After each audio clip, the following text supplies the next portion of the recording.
known for their high quality, and the fact that it is so soft, and you can even imagine you can hold it up.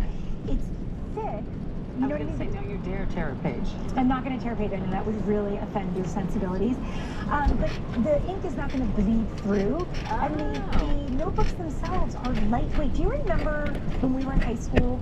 We would have those like 5-ring ones, and it was like carrying 30 pounds of paper around. Yep. These are nice and lightweight. They even have the rings on the side. Feel the rings on the side are soft. They're not wired. And so this is a really sort of elegant way to start the school year, and they're really affordable. We found those on Amazon. And then finally, a little bit of fun with your function. Have you seen these? No. Have they been served to you on social media? No, Guys, not. these are the I hope I'm pronouncing this right, Langulo. They're Asian, and they are sticky notes. And what you can see here is they're transparent. Oh, you can read through them. And look, just pick one up. Like, see how it's like a little glittery? Oh, yeah. How fun is that? And so you can make notes, you can trace. Yeah, I'm saying trace, but I don't mean to draw a picture.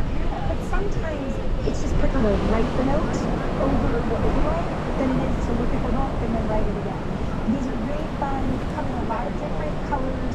And, you know, let's just bring a little joy into school. Bring joy back to the school day, guys. Thank you for you. your joy and for your own sprinkle of joy. Scan that QR code in the bottom left corner of your screen, and we'll have more Secret Savings tomorrow. We'll be right back.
I'm Diane Macedo. Today on ABC News Live. First, the wildfire emergency on the West Coast. A state of emergency is in effect in Nevada, and the fire's already scorched 15,000 acres. Nearly 100,000 people have been forced to evacuate. What investigators are now saying about how the fire may have started, plus the extreme heat for millions and new tropical threat for Hawaii.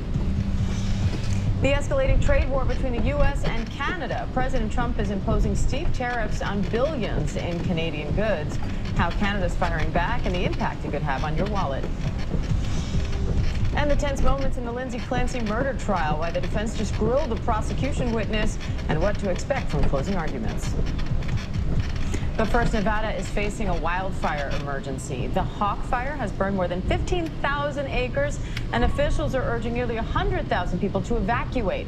Now investigators say they believe the fire was human-caused. Melissa Adan is in Reno. Melissa?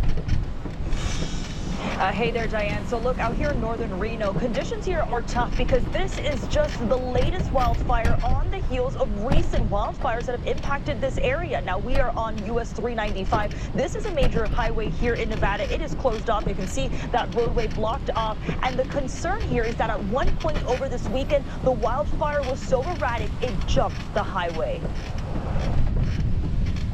This morning, a wildfire emergency in Nevada, forcing nearly 100,000 people to evacuate. It's like lava. The Hawk Fire growing to over 15,000 acres, burning north of Reno, destroying homes, knocking out power to about 10,000 people. Life safety first, property second. Everything that we're doing is centered on protecting lives. With 0% containment, firefighters battling the blaze from the ground and the air. The fire started around noon on Saturday, exploding inside. Flames fueled by dry and windy conditions jumping US 395. Parts of the highway closed in both directions, injuring 6 people, including 3 firefighters. Officials saying the Hawk Fire may have been purposely set. An investigation is underway. Our weather conditions continue to be challenging, hot, dry, windy, and no end in sight anytime soon. Flames burning close to the city's densely populated foothills. Neighborhoods left looking apocalyptic, buildings reduced to rubble. Tons and tons of children. Families filling up shelters. One little girl still wearing her cheerleading uniform. Fire sweeping over our head, and so we're like, we gotta get out of here. Jason Davis telling us how he made it out. It kind of just felt like an end of the world scene. Now today, the schools in this area are closed down. The governor has declared a state of emergency, and in fact, some of the National Guard are also here assisting with so many of these roadblocks that are all throughout Reno. But look, Diane, officials here say that it's going to take some time for them, once conditions are safe enough for them to assess and see just how many homes have burned. Diane. All right, Melissa, Don, thank you. And forecasters say warmer temperatures and dry, gusty conditions could make it even harder to fight those fires. Meteorologist Samara Theodore has more on that and the dangerous heat and humidity in the south. Hi, Samara, what do you have your eye on right now? Yeah, the conditions, precisely those, because it can get really critical out there when you're dealing with this level of humidity. We're talking extremely dry conditions, humid out east, but out west, they are dealing with 25% or low humidity. And you can see where the hot spots are for that, or the dry spots rather. Wherever you're seeing that white color there, we're getting very windy conditions as well. So pretty much the whole state of Nevada is really reeling from low humidity, strong winds, dry conditions. And we had a few storms that bubble up as we head through the day, just in that general vicinity. And the thing I want to mention about that is, while sure, we could use the rain in that area, we've got an immense drought throughout the west. Lightning can cause more wildfires, so that's something to watch for.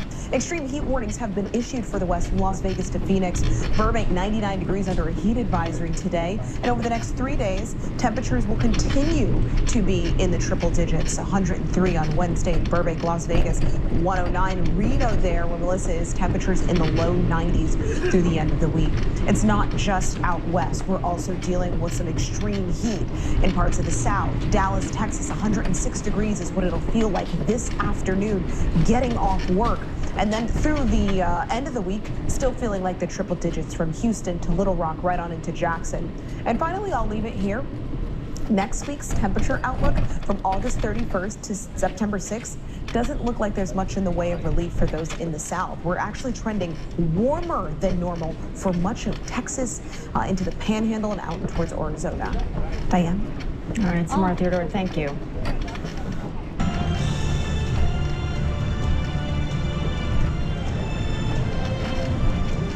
Canada's Prime Minister says his country is, quote, at war with the U.S. The president posted on social media that he'll increase tariffs on Canada-made cars and auto parts in January.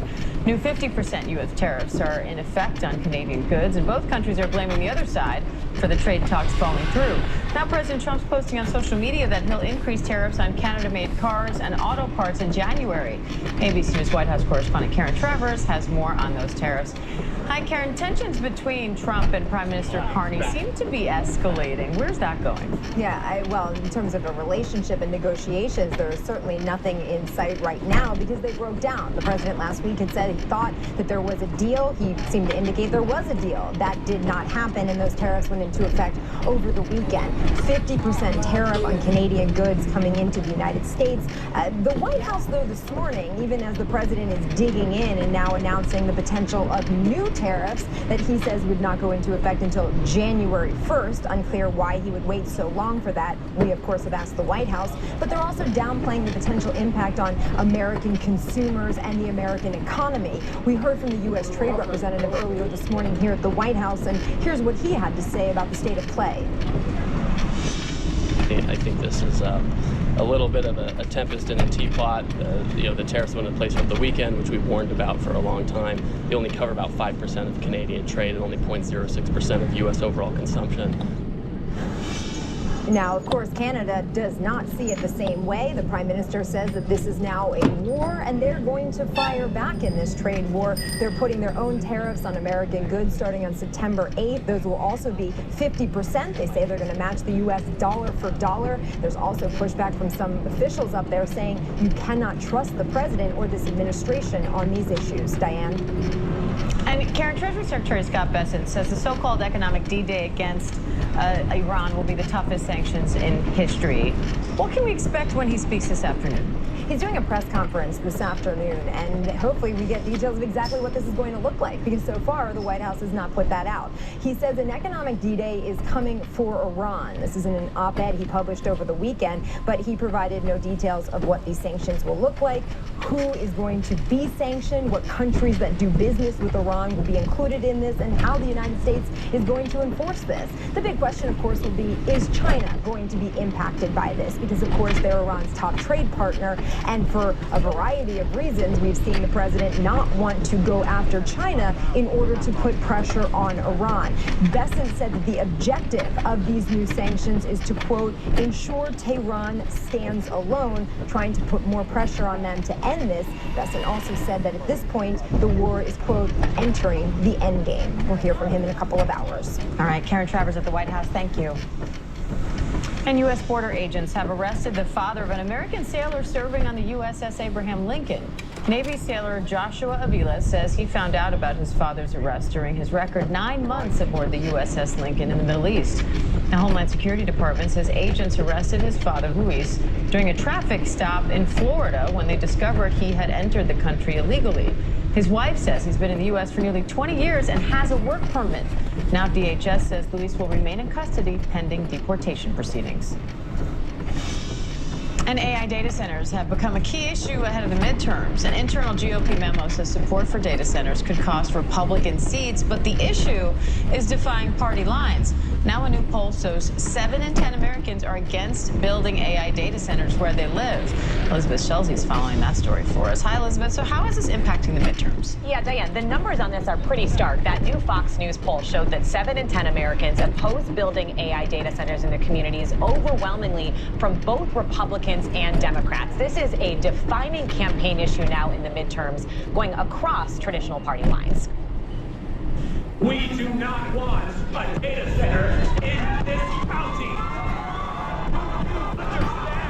This morning, the bipartisan backlash against the rapid build-out of AI data centers is exploding and shaking up the midterms. We do not consent! Our team witnessing the outrage across the country. We need clarity, and we need it now. At this town hall in rural Franklin County, Missouri. This has already been going on for 3 hours, no sign of stopping.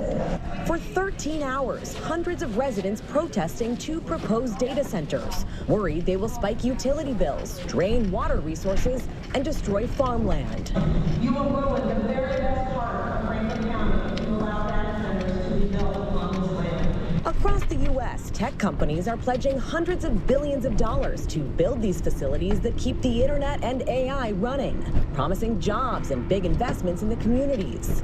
But the public outcry is now forcing candidates in key races in the midterms to backtrack. Just last fall, Texas Republican Governor Greg Abbott called his state the epicenter of AI development. Now he's putting a freeze on new data centers, telling our Jonathan Carl on This Week the tech companies dug their own grave. If you're a data center and you want to operate in Texas, you have to first get the approval of those in local communities. In Pennsylvania, Democratic Governor Josh Shapiro had promoted data center investments just last year. Now he's imposing new restrictions on them. You don't want these irresponsible, burdensome, reckless AI data centers in your community. And I want you to know, I hear you.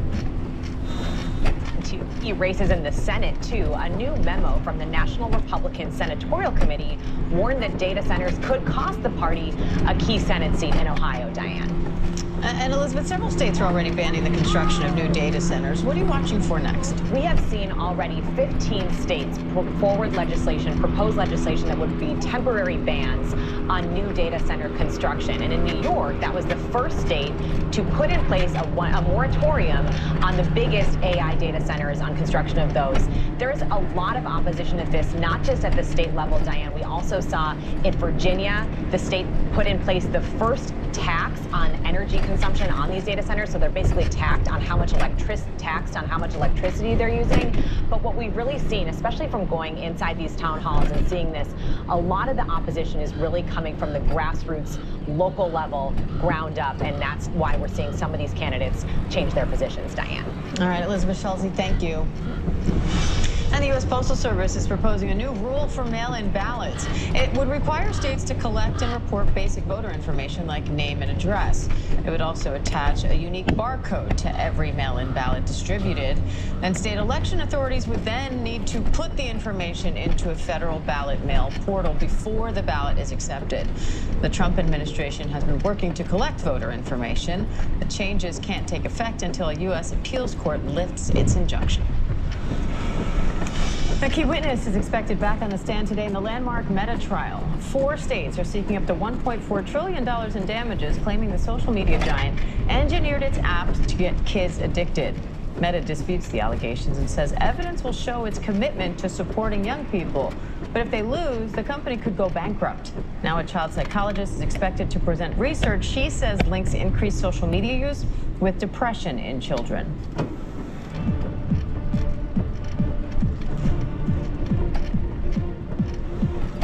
Tensions are running high in the Lindsay Clancy trial this morning. The Massachusetts mother admits to killing her 3 children, but the defense says she's not criminally responsible because she was suffering from postpartum psychosis.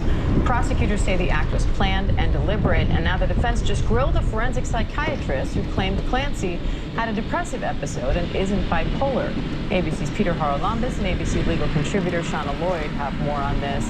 Peter, this question got pretty combative. Yeah, that's right, Diane. This got very heated. The judge had to step in on multiple occasions. This witness, forensic psychiatrist Avram Mack, refusing to answer some questions, and defense attorney Kevin Reddington digging in, pushing back on this idea that Clancy was not suffering from postpartum psychosis. Here's an example of one of those really heated exchanges. Do you agree that postpartum psychosis waxes and wanes, that it can come out of nowhere and then leave, and a person can appear normal? They can even laugh. Would you agree with that, sir? Are you referring to postpartum psychosis and illness, or the findings of psychosis in somebody's postpartum? I am asking you about Lindsay Clancy, the young lady that's sitting right here, that you're testifying against in front of this jury, telling this jury that she was responsible for the death of her children. Now, I think the reason this is getting so heated, and this witness just got off the stand, is because this testimony is fundamentally at the center of this case. The last defense witness, before they rested their case, told jurors exactly the opposite, that Clancy was in a dreamlike state, that she was like a puppet controlled by someone else. This new prosecution witness is saying exactly the opposite. And I think to a certain degree, the outcome of this case depends on what the juries believe. If they believe this prosecution witness, this case feels like it's leaning towards conviction. If they believe the defense expert who says that Clancy was fully in the throes of postpartum psychosis, it goes to an acquittal. Absolutely critical testimony regarding who these jurors believe. Shauna, the witness and the defense attorney have seemed pretty irritated by each other. What's your reaction when you see a back and forth? You know, Diane, sometimes this happens. We have a witness who is not forthcoming or doesn't want to answer the questions in which they're posed, and it gets frustrating for the attorney who's asking the questions. Now, this has an interesting play with jurors. Jurors can sometimes see this prosecution witness not answering the questions or pushing back and feel as though they are trying to discredit or they're not giving the diagnosis the legitimacy that it deserves. Or they can listen to him and feel as though what he's saying is legitimate and that what the defense witness put forth is not an actual diagnosis as he's articulating on the stand. So the jurors are going to look at this in what we call the battle of the experts, and they're going to determine who they believe has more credibility when they're thinking about this particular diagnosis. Shauna, how critical is this psychiatrist's testimony to the prosecution's case? Can they win this if the jury's not so sure about his specific testimony? This witness goes directly to the heart of the prosecution's case, because what they're saying is that there was no psychosis and that all of what we have seen and what is alleged were deliberate, methodical acts. And so if there is no postpartum psychosis and it is simply that she was in a depressive state, then she would be found criminally responsible if the jury believes that. So the prosecution really wants this witness to sway the jury into saying that there was not this postpartum psychosis and that she was very aware of what she was doing and that she may have been depressed, but that she was aware, she made a decision, and that she proceeded to murder her children in this manner. And that is what the prosecution wants the jury to walk away from with this witness. Peter, we could see closing arguments as soon as tomorrow. What do you expect for the rest of today? Yeah, at this point, we're now hearing from the second of 3 rebuttal witnesses. So another expert called by prosecutors to push back on really the fundamentals of the defense case. This might take a while because we have this back and forth with prosecutors probably doing an hour or 2 of direct examination and equal amount of cross-examination from Reddington. They'll do that for another witness, and then they'll likely send the jury home. Closing arguments could be as early as tomorrow. Another big thing also is the charge conference in this case. What exactly is the jury going to be told about the law in the case, how to interpret it, how to interpret postpartum psychosis in the context of first-degree murder? All of that needs to get resolved before we go into closing. So a lot to get through, though this case is nearing the end. All right, Peter Haralambous, thank you. Shauna Lloyd, thank you.